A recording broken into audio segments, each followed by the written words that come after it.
छत्रपति संभाजीनगर जिले में महानगर पालिका परिषद चुनाव की आहट के साथ ही सभी राजनीतिक दलों के कार्यकर्ता मैदान में उतर चुके हैं।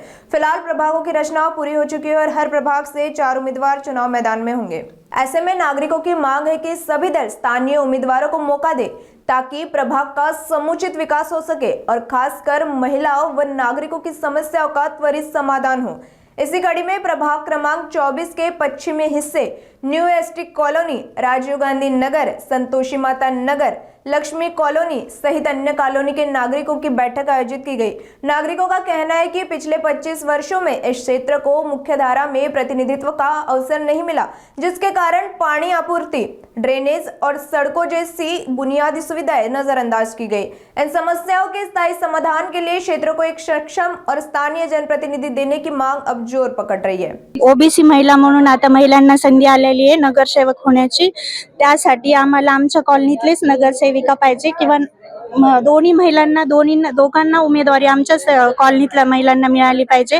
कारण आमचे खूप सारे प्रॉब्लेम्स असतात, एक तर पाण्याचा प्रॉब्लेम, लाईटचा प्रॉब्लेम किंवा अन्य काही असू शकतं। पाणी आम्हाला वेळेला म्हणजे 8व्या दिवशी किंवा कधी कधी 10व्या दिवशी सोडलं जातं आणि सांगायचं कोणाला या समस्या।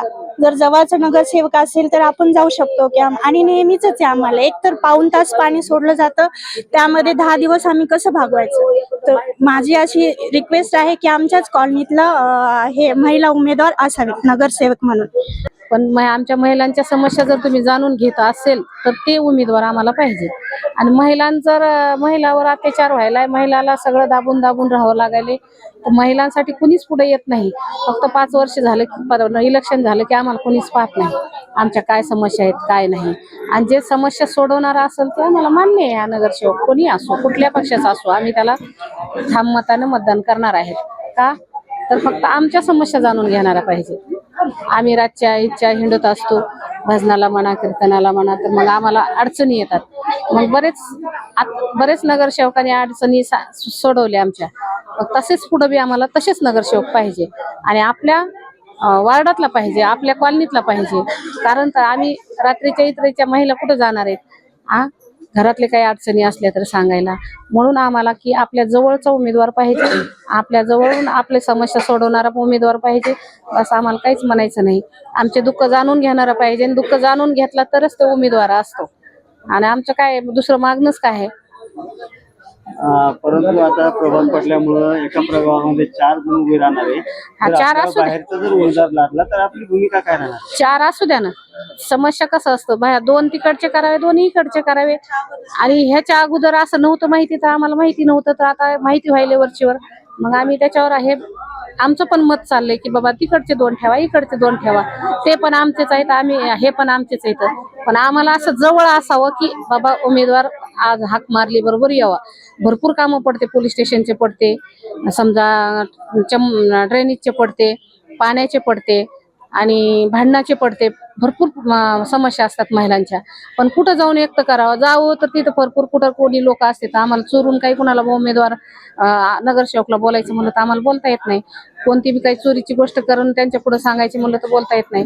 बरेच उमेदवार असे होऊन गेले की आमच्या समस्या जाणणारे, तसेच आता बी आम्हाला आमच्या समस्या जाणणारे पाहिजे। आम्हाला आमच्या भागातला उमेदवार पाहिजे, आमच्या जवळचा काम करणारा,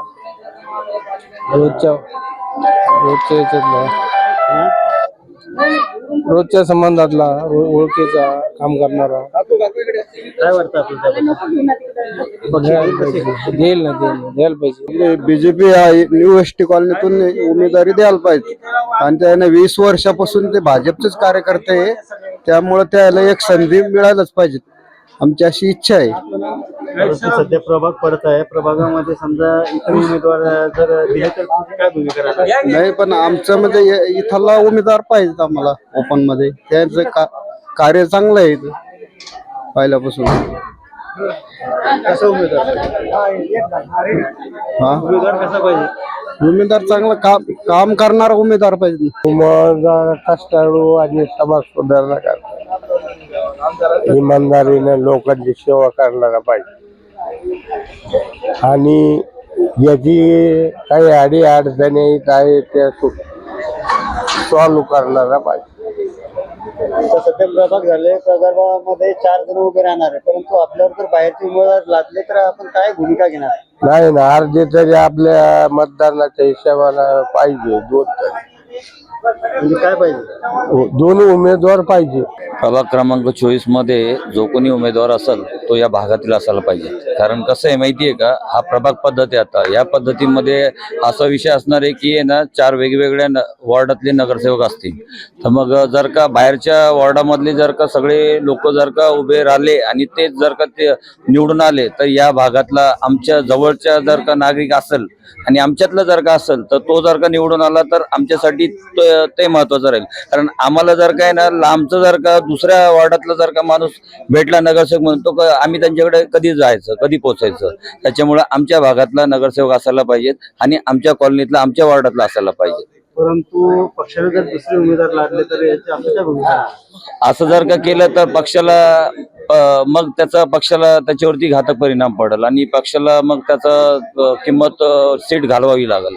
समस्या सोडवणारा आणि महिलाच असावं, म्हणजे कसं महिलाच्या अडचणी महिला लवकर सोडू शकतात.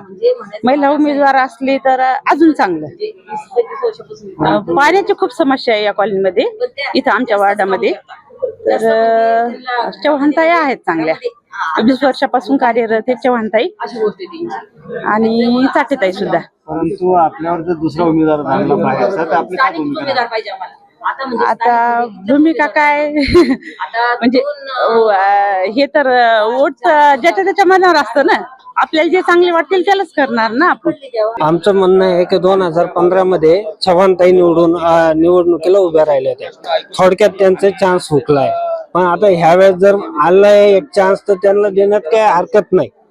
आणि सगळ्यात पहिले पहिला प्रेफरन्स त्यांना द्यायला पाहिजे. कारण की इथलचं आता भरपूर समस्या आहे. आता ह्या एसटी कॉलनीमध्ये बाकीचं कोणी नगरसेवक लवकर येत पण नाही. पण इथलचं जर स्थानिक असेल तर चांगलं होईल बा, असं आमचं म्हणणं आहे. परंतु आता प्रभाग पडलेला आहे, प्रभागामध्ये 4 जण उभे राहणार आहेत. तुमच्यावर इतर उमेदवार लागला तर आपली काय भूमिका आहे? नाही मग कसं आहे, मुश्किल आहे. लोकांचं मग मन चिलबिचिल होऊन जाते का आता दुसऱ्या वार्डातला माणूस कधी येणार इकडे.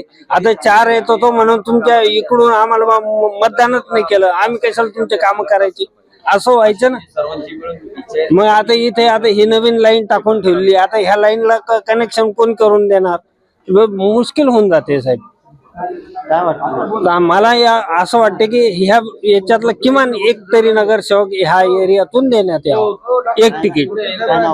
माझं नाव शरद जोशी.